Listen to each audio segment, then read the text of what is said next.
struggling prog rock nerd Will is trying to finish his over-bloated, pretentious debut album, but a noisy tenant has moved in next door, and he's giving Will the shits, distracting him from finishing his masterpiece. So Will does what anyone would do, go on a manslaughter spree in Destroy the Neighbours.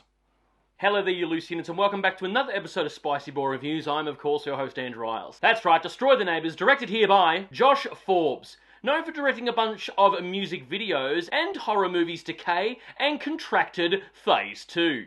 We meet music hipster nerd Will, who lives in an apartment with his girlfriend in the creepiest soundstage-looking apartment ever.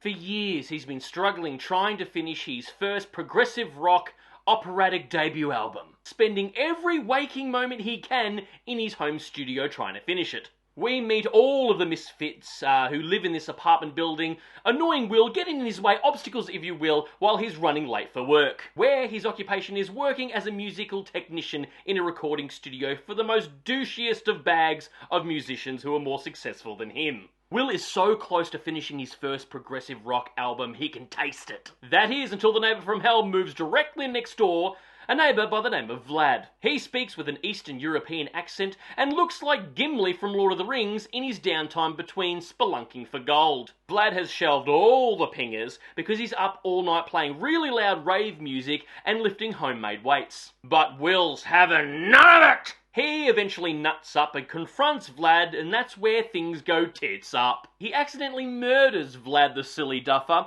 and then he has to dispose of the body. But Vlad's body parts are having none of it! Even though his body is dismembered, all of his body parts decide to taunt Will.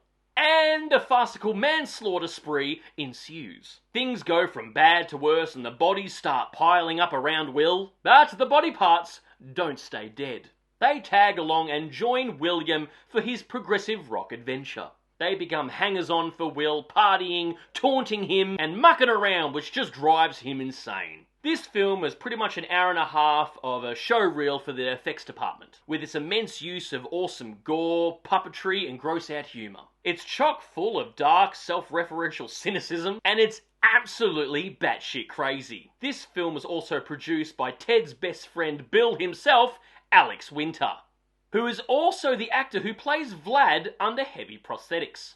This is the right amount of batshit crazy that's right up Alex Winter's alley. And for those of you who've seen and know the film Freaked, you know what I'm talking about.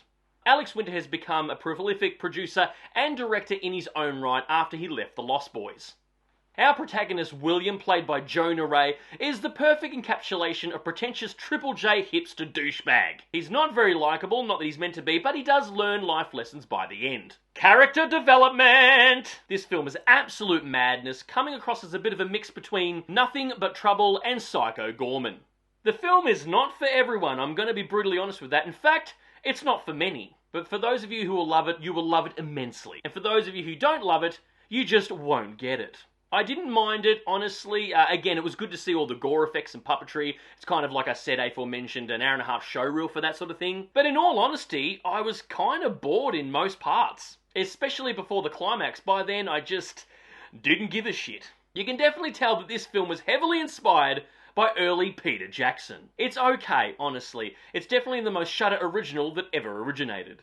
Yeah, I didn't love it. Like I said before, it has echoes of Psycho Gorman, at least the puppetry and prosthetics in the film, which in all honesty, I preferred Psycho Gorman. And the humour landed way more in that film than it kind of did in this. But anyway, guys, that's my cheeky little review of Destroy the Neighbours. Write down below if you've seen it. What are your thoughts on it? But more importantly, what is your favourite sort of gross-out puppetry gore-fest comedy horror? And of course, you've made it this far into the episode, please give me a thumbs up because your love and support keeps me going, because I just love movies and I assume you do as well. And of course, don't forget to hit that subscribe icon because I give it an episode weekly. And I'll see you back here next week for the next review, and until then, stay spooky, kids.